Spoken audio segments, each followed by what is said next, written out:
Hello, my name is Scott Neigh, and today I'm going to be doing a Bookish wrap-up for the month of November.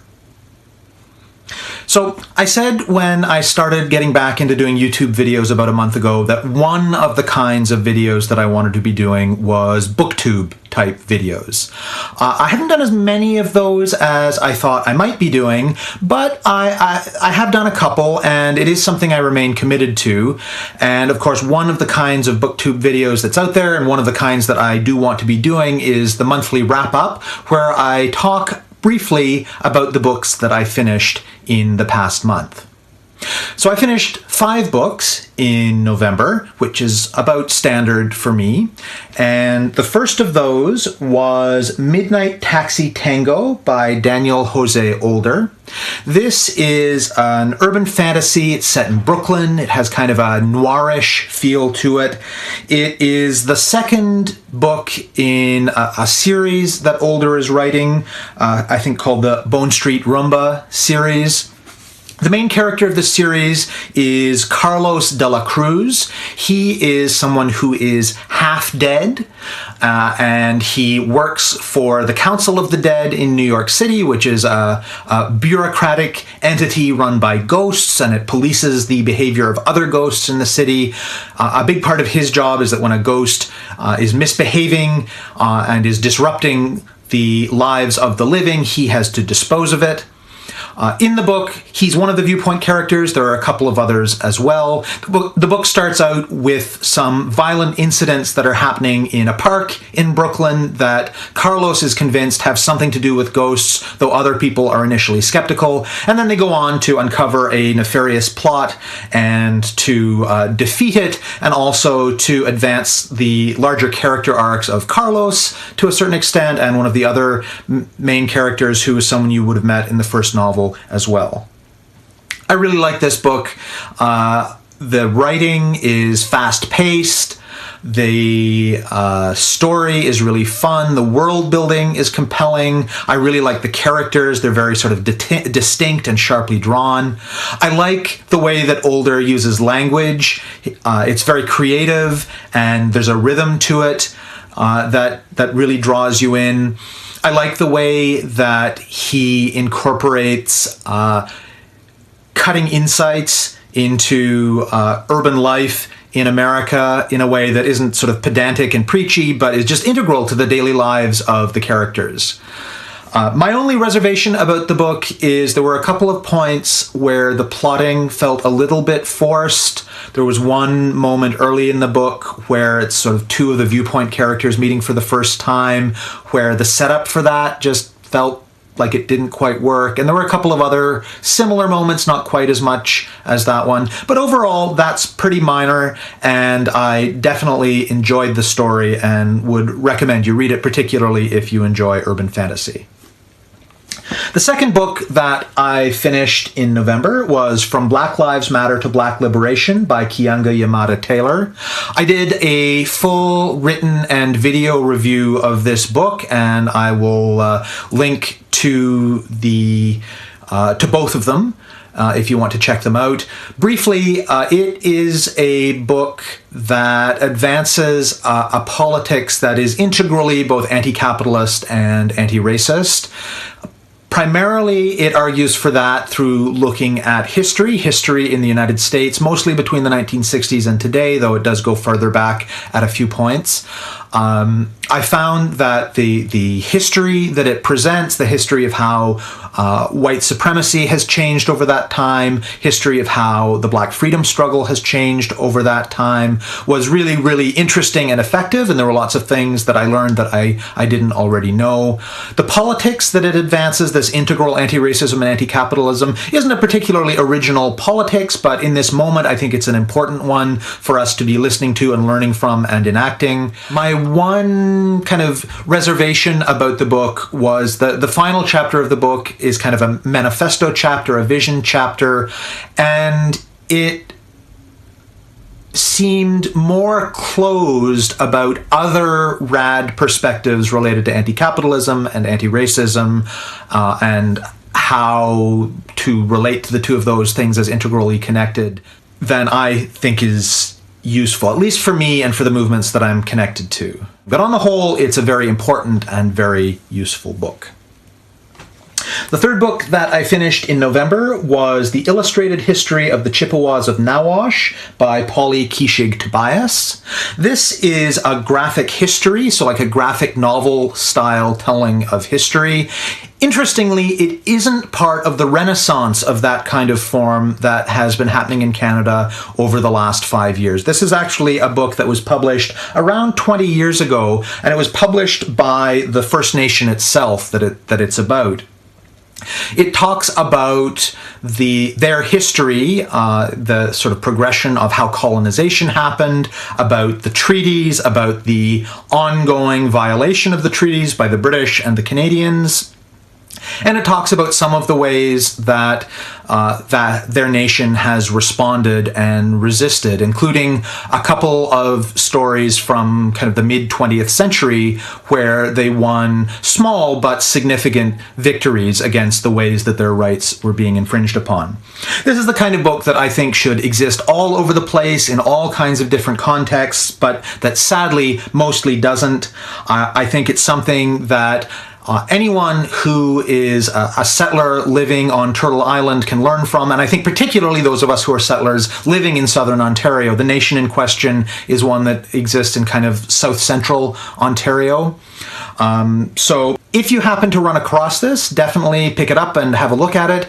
I have a feeling it's not something that's easy to find. I happen to have it because I borrowed it from a friend, but it is 20 years old and it was published by the First Nation itself rather than by a commercial publisher, so it probably isn't something that's widely dispersed today, but nonetheless, it's a neat little book and worth looking at. Oh, and I should say my only reservation about this one is there are ways in which the lettering is sometimes put into like the speech bubbles and the thought bubbles that divide up the sentences in ways that don't seem to fit with the rhythm of the sentences that I found sometimes made it a little weird to read. But again, minor thing, definitely really neat, really worth reading. And the next book that I finished in November is Stephen King's On Writing a Memoir of the Craft. So Stephen King, of course, is the famous writer of horror novels and stories. King is not someone whose fiction I am particularly drawn to.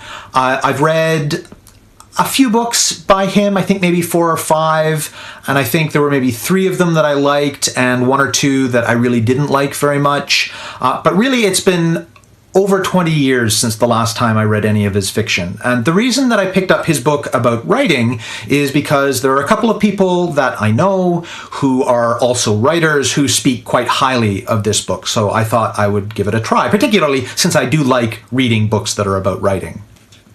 As the subtitle of this book indicates, this is partly a memoir and partly a book about writing. The early part of the book in particular is memoir about King's early life and the early part of his writing life, and I think he's sort of selected what parts of his life that he talks about to kind of show elements of his formation as a writer. And I mean, he is a great storyteller, and so the memoir is both useful to illustrate those aspects of his writing, but is also just entertaining in its own right. In the middle, there is a short section that is kind of technical writing advice. I don't generally like reading books about the technical side of writing. I think they tend to be boring. I think they tend to be unhelpful. I think they are often patronizing. But I found that I didn't mind this section. It was definitely drawn from his years of experience as a master of this craft, and with that kind of insight about how to relate to technical aspects of writing, rather than the more pedantic kind of presentation of rules that you often find. So I didn't mind that section. And then the final part of the book is a little bit more memoir in that section, but it's more focused on process. And it's a bit different than what you would usually encounter with a book about writing process. And I like reading books about writing process, and I've read lots of them. Like, I think Natalie Goldberg's books are amazing and brilliant and useful. There's a book I read by someone named Pat Schneider that I don't think that book is, it's called Writing on Your Own and with Others. I don't think that one is as well known as Natalie Goldberg's work, but it's another one that I've found very, very useful.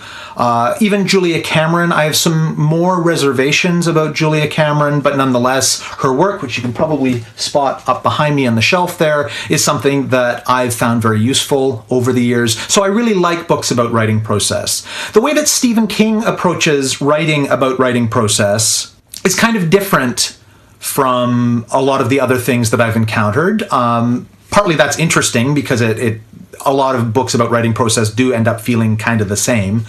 It's more kind of folksy and homespun and has more of a pragmatic feel to it, but it's definitely worth reading, I thought. And it is focused quite specifically on fiction writing, but speaking as someone who writes pretty much exclusively nonfiction, I found it very easy to transpose those insights into the context of the kinds of work that I do. So don't be put off by that if you're someone who writes mostly nonfiction.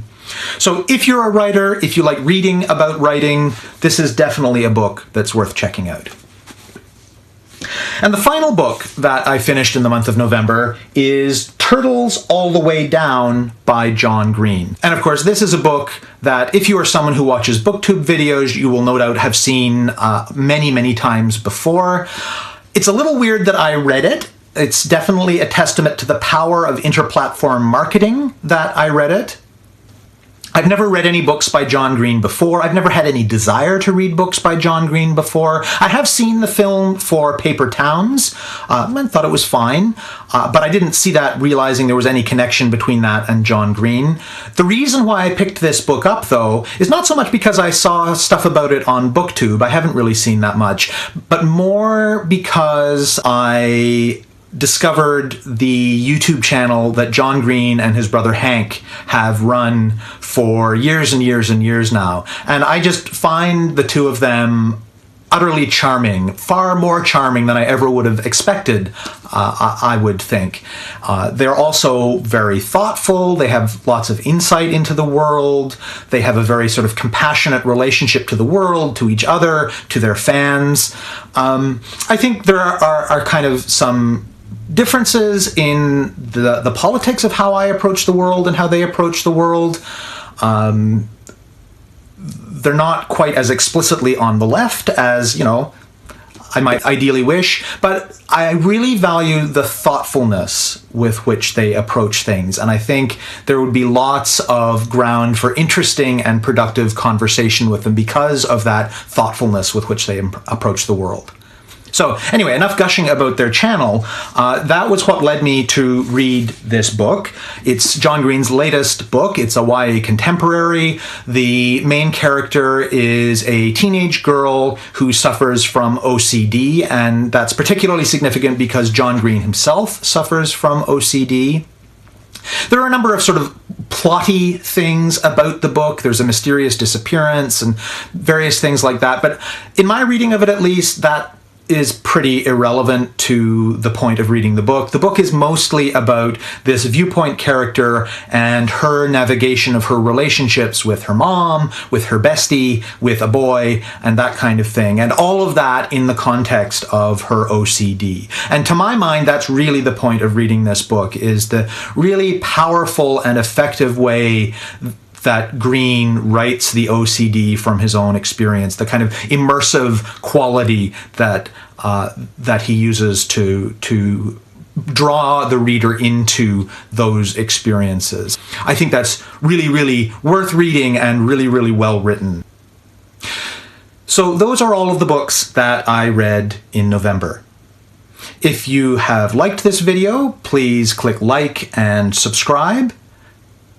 I do other kinds of videos in this channel as well. I do occasional videos talking about my own work as a writer and researcher and media producer.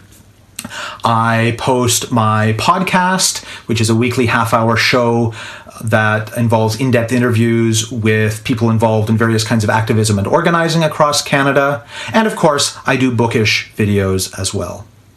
My name is Scott Neigh. Thank you very much for watching, and hopefully I will be back again soon with another video.